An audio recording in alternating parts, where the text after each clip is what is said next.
दिन के समय गांव नूरपुर एक साधारण सा गांव लगता था। मिट्टी के घर, कच्ची गलियां, खेतों में काम करते लोग और बच्चों की हंसी, सब कुछ जीवन से भरा हुआ। लेकिन जैसे ही सूरज पहाड़ियों के पीछे छिपता, पूरा गांव बदल जाता। दरवाजे बंद हो जाते, दिए धीमे कर दिए जाते और लोग अपने घरों में सिमट जाते।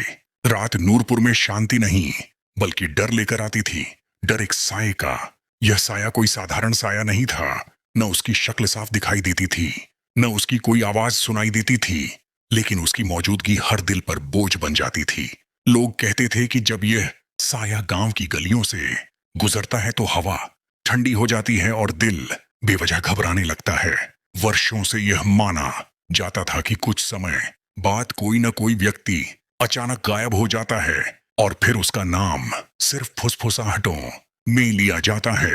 इमरान शहर से पढ़ाई पूरी करके गांव लौटा तो उसे ये सारी बातें अजीब लगीं। वह पढ़ा लिखा था और अंधविश्वासों पर विश्वास नहीं करता था। उसका मानना था कि हर डर के पीछे कोई न कोई सच्चाई होती है।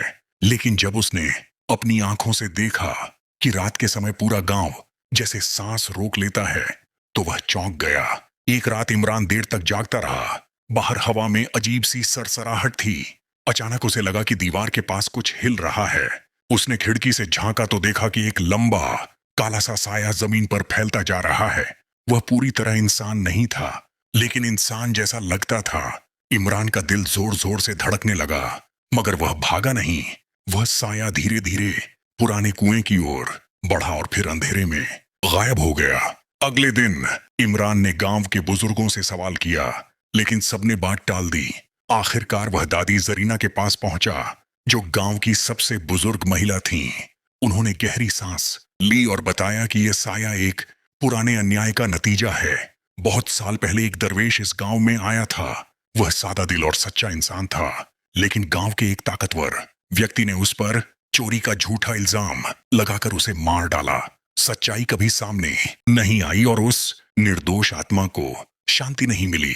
समय के साथ साया और भी शक्तिशाली होता गया। एक रात इमरान का दोस्त सलीम भी अचानक गायब हो गया। अब इमरान का शक यकीन में बदल चुका था।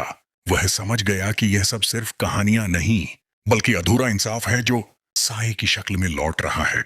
एक रात इमरान ने सपना देखा कि वही दरवेश उसे पुराने कुएं के पास बुला रहा है। जागते ही उसका दिल जोर से धड़क रहा था। वह समझ गया कि अब पीछे हटने का समय नहीं है। आधी रात को वह कुएं के पास पहुंचा। वहां वही साया मौजूद था, लेकिन इस बार वह डरावना नहीं, बल्कि गम से भरा हुआ लग रहा था। तभी एक धीमी आवाज गूंजी, मेरा नाम लो, मेरी सच्चाई सुनो।